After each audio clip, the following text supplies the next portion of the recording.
Le soir, quand tous dorment, les riches dans leurs chaudes couvertures, les pauvres sur les marches des boutiques ou sous les porches des palais, moi je ne dors pas. Je songe à ma solitude et j'en sens tout le poids. Ma solitude ne date pas d'hier. Je vois, au fond d'une impasse que le soleil ne visite jamais, un petit garçon de 6 ans, dresser un piège pour attraper un moineau, mais le moineau ne vient jamais. Il désire tant ce petit moineau. Il ne le mangera pas, il ne le martyrisera pas. Il veut en faire son compagnon. Les pieds nus, sur la terre humide, il court jusqu'au bout de la ruelle pour voir passer les ânes et revient s'asseoir sur le pas de la maison et attendre l'arrivée du moineau qui ne vient pas. Le soir, il rentre le cœur gros et les yeux rougis, balançant au bout de son petit bras un piège en fil de cuivre. Nous habitions Dar Shwafa, la maison de la voyante. Effectivement, au rez-de-chaussée, habitait une voyante de grande réputation. Des quartiers les plus éloignés, des femmes de toutes les conditions venaient la consulter. Elle était voyante et quelque peu sorcière. Adepte de la confrérie des Gnawa, gens de Guinée, elle s'offrait, une fois par mois, une séance de musique et de danse nègre. Des nuages de benjoin emplissaient la maison et les crotales et les guimbrisses nous empêchaient de dormir, toute la nuit. Je ne comprenais rien aux rituels compliqués qui se déroulaient au rez-de-chaussée. De notre fenêtre du 2e étage, je distinguais à travers la fumée des aromates les silhouettes gesticulées. Elles faisaient tinter leurs instruments bizarres. J'entendais des you-you. Les robes étaient tantôt bleu ciel, tantôt rouge sang, parfois d'un jaune flamboyant. Les lendemains de ces fêtes étaient des jours mornes, plus tristes et plus gris que les jours ordinaires. Je me levais de bonne heure pour aller au MSID, école coranique située à 2 pas de la maison. Les bruits de la nuit roulaient encore dans ma tête, l'odeur du benjoin et de l'encens m'enivrait. Autour de moi, rôdaient les Jinouns, les démons noirs évoqués par la sorcière et ses amis avec une frénésie qui touchait au délire. Je sentais les Jinouns me frôler de leurs doigts brûlants, j'entendais leur rire comme par les nuits d'orage. Mes index dans les oreilles, je criais les versets tracés sur ma planchette avec un accent de désespoir. Les 2 pièces du rez-de-chaussée étaient occupées par la Shwafa principale locataire. Au premier étage habitait Driss El Awad, sa femme Rama et leur fille d'1 an plus âgée que moi. Elle s'appelait Zineb et je ne l'aimais pas. Toute cette famille disposait d'une seule pièce, Rama faisait la cuisine sur le palier. Nous partagions avec Fatma Beziouya le 2e étage. Nos 2 fenêtres faisaient vis-à-vis et donnaient sur le patio, un vieux patio dont les carreaux avaient depuis longtemps perdu leurs émaux de couleur et qui paraissait pavé de briques. Il était tous les jours lavé à grande eau et frotté au balai de Doum. Les Jinouns aimaient la propreté. Les clientes de la Shwafa avaient dès l'entrée une bonne impression de netteté et de paix qui invitait à l'abandon, aux confidences, autant d'éléments qui aidaient la voyante à dévoiler plus sûrement l'avenir. Il n'y avait pas de clientes tous les jours. Aussi inexplicable que cela puisse paraître, il y avait la morte saison. On ne pouvait en prévoir. La Shwafa choisissait ces quelques mois de trêve pour s'occuper de sa santé propre. Elle se découvrait des maux que sa science ne pouvait réduire. Les diables l'hallucinaient, se montraient exigeants quant à la couleur des cafetans, l'heure de les porter, les aromates qu'il fallait brûler dans telle ou telle circonstance. Et dans la pénombre de sa grande pièce tendue de cretonne, la Shwafa gémissait, se plaignait, conjurait, se desséchait dans des nuages d'encens et de benjoin. J'avais peut-être 6 ans. Ma mémoire était une cire fraîche et les moindres événements s'y gravaient en images ineffaçables. Il me reste cet album pour égayer ma solitude, pour me prouver à moi-même que je ne suis pas encore mort. À 6 ans j'étais seul, peut-être malheureux, mais je n'avais aucun point de repère qui me permit d'appeler mon existence solitude ou malheur. Je n'étais ni heureux, ni malheureux. J'étais un enfant seul, cela, je le savais. Point farouche de nature, j'ébauchais de timides amitiés avec les bambins de l'école coranique, mais leur durée fut brève. Nous habitions des univers différents. J'avais un penchant pour le rêve. Le monde me paraissait un domaine fabuleux, une féerie grandiose où les sorcières entretenaient un commerce familier avec des puissances invisibles. Je désirais que l'invisible m'admît à participer à ces mystères. Mes petits camarades de l'école se contentaient du visible, surtout quand ce visible se concrétisait en sucreries d'un bleu céleste ou d'un rose de soleil couchant. Ils aimaient grignoter, sucer, mordre à pleines dents. Ils aimaient aussi jouer à la bataille, se prendre à la gorge avec des airs d'assassins, crier pour imiter la voix de leur père, s'insulter pour imiter les voisins, commander pour imiter le maître d'école.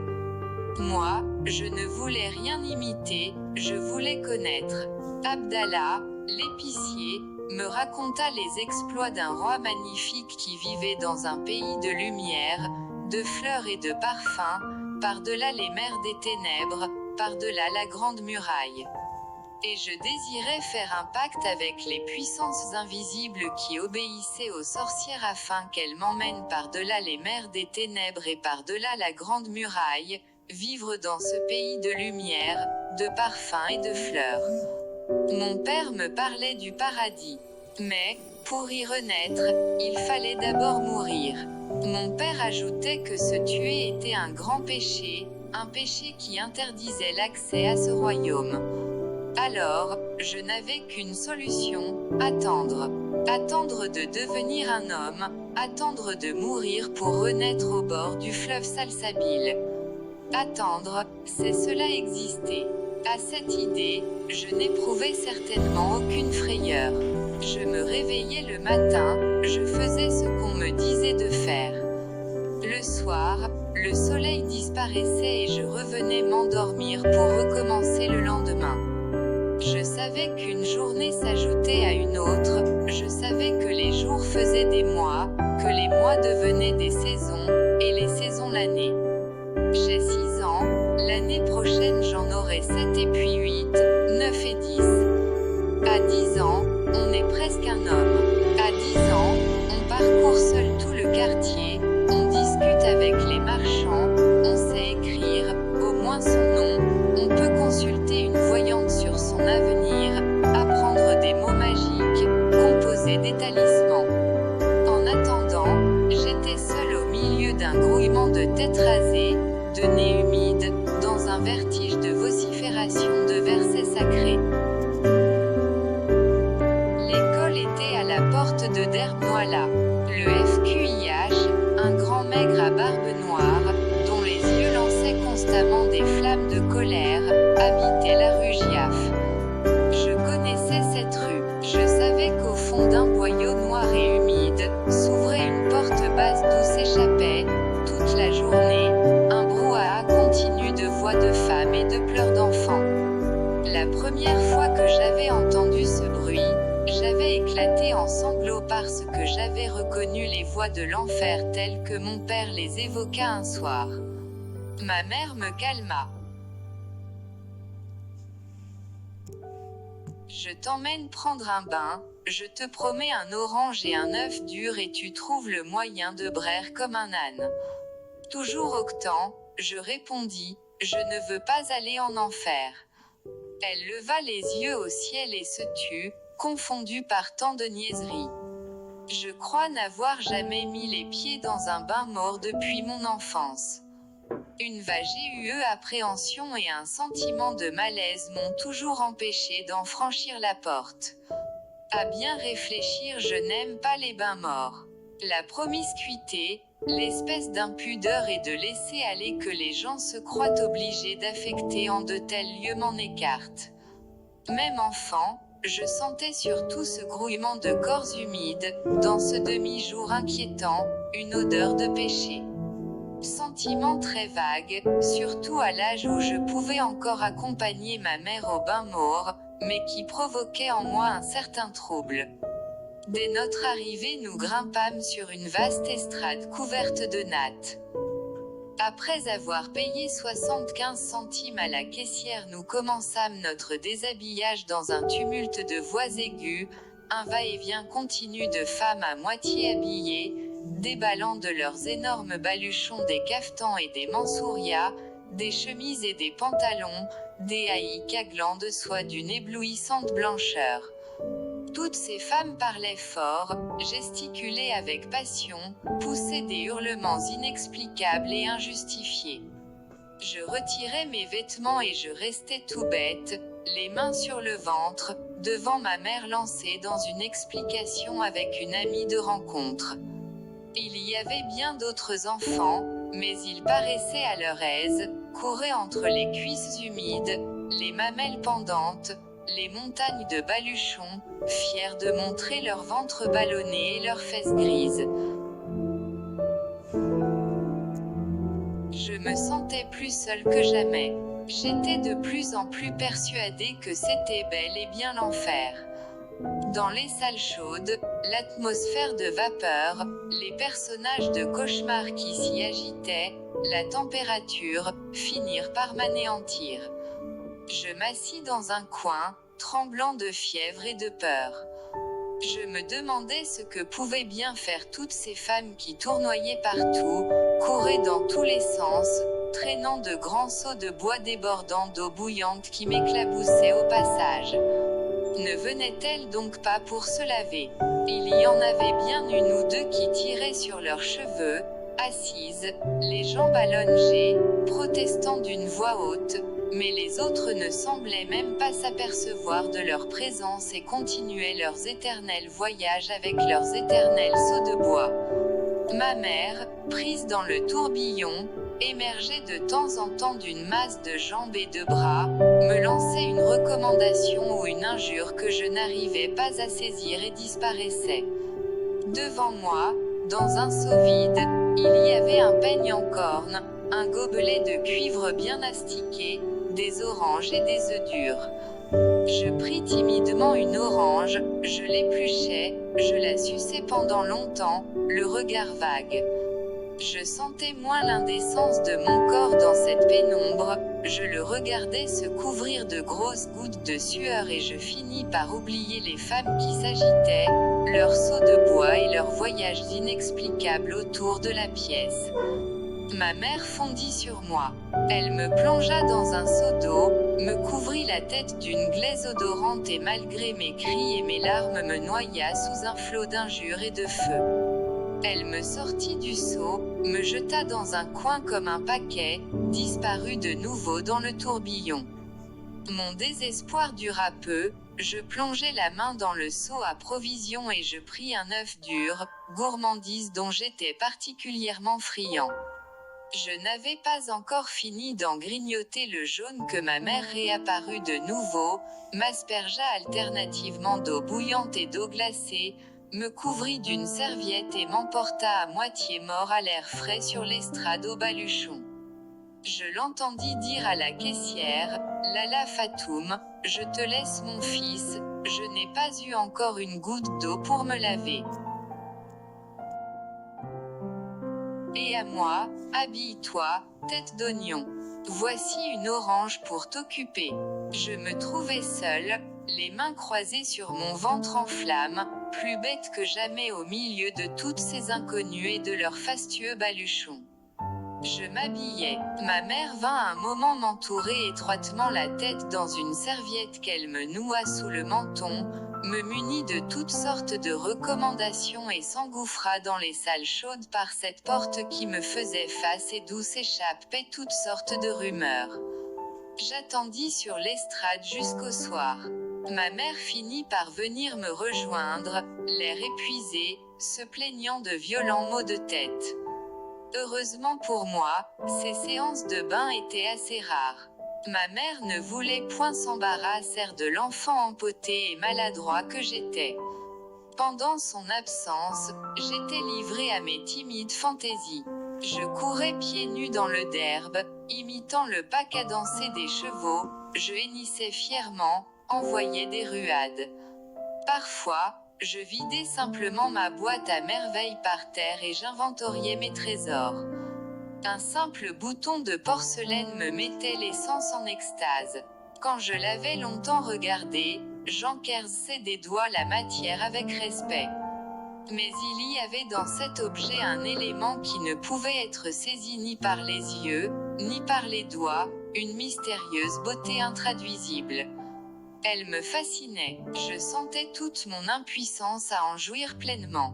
Je pleurais presque de sentir autour de moi cette étrange chose invisible, impalpable, que je ne pouvais goûter de la langue, mais qui avait un goût et le pouvoir d'enivrer. Et cela s'incarnait dans un bouton de porcelaine et lui donnait ainsi une âme et une vertu de talisman.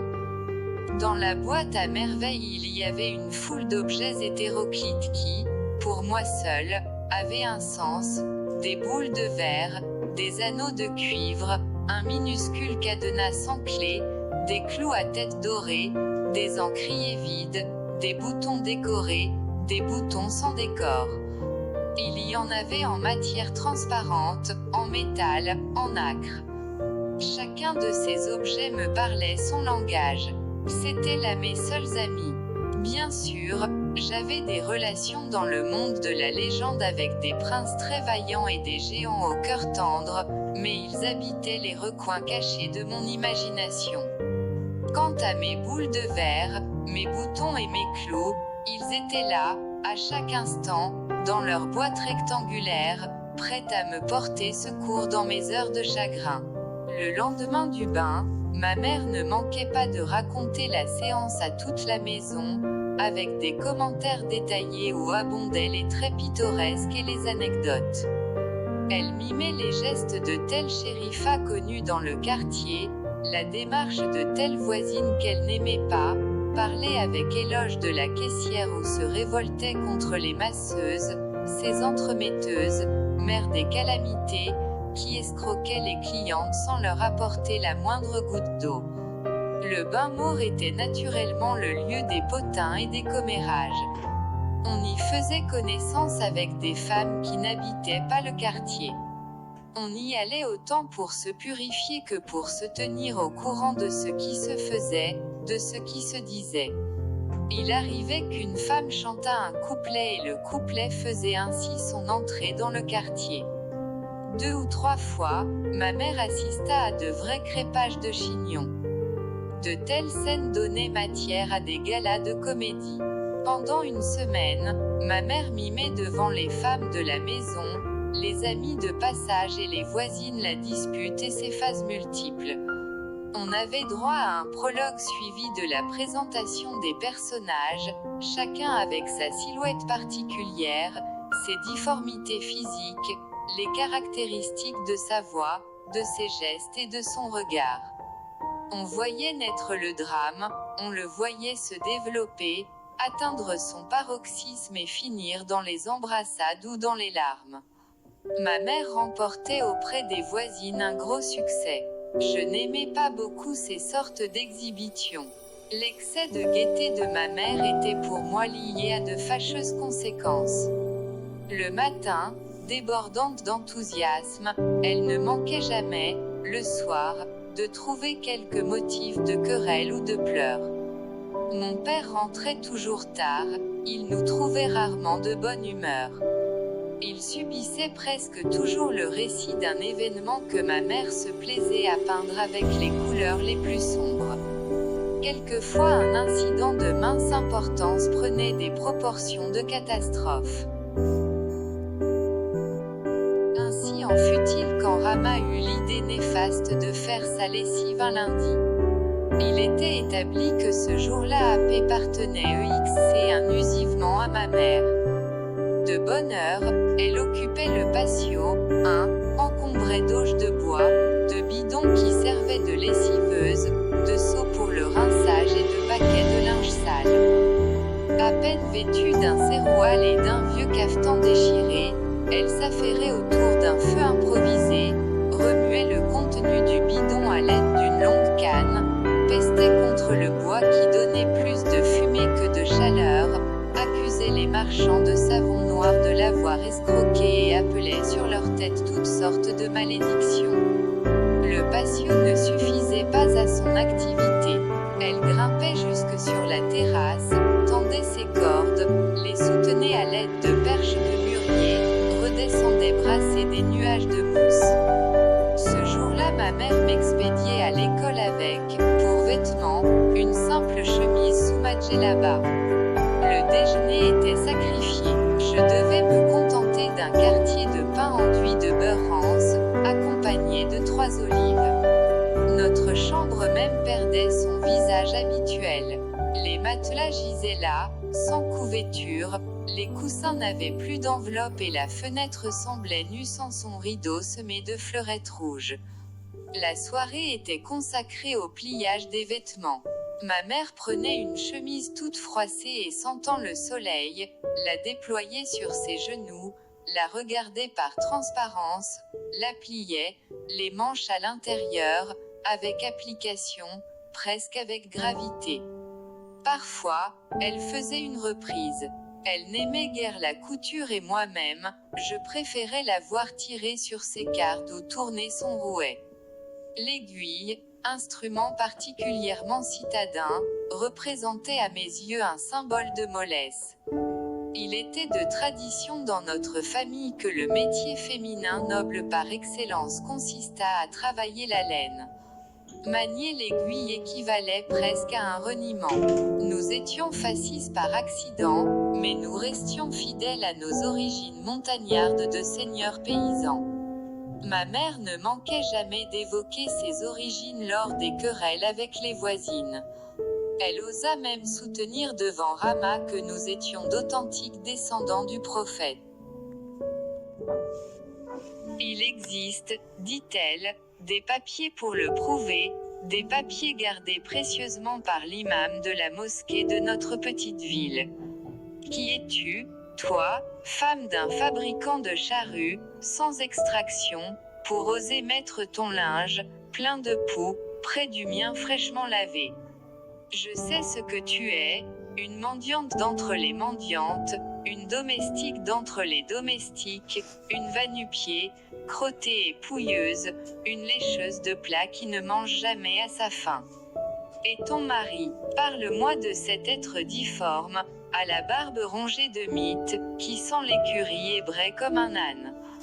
Que dis-tu, en parler à ton mari? Est-ce que moi, je crains ton mari? Qu'il vienne, je lui montrerai de quoi peut être capable une femme de noble origine. Quant à toi, arrête tes piaillements et ramasse tes hardes. Toutes les voisines témoigneront en ma faveur.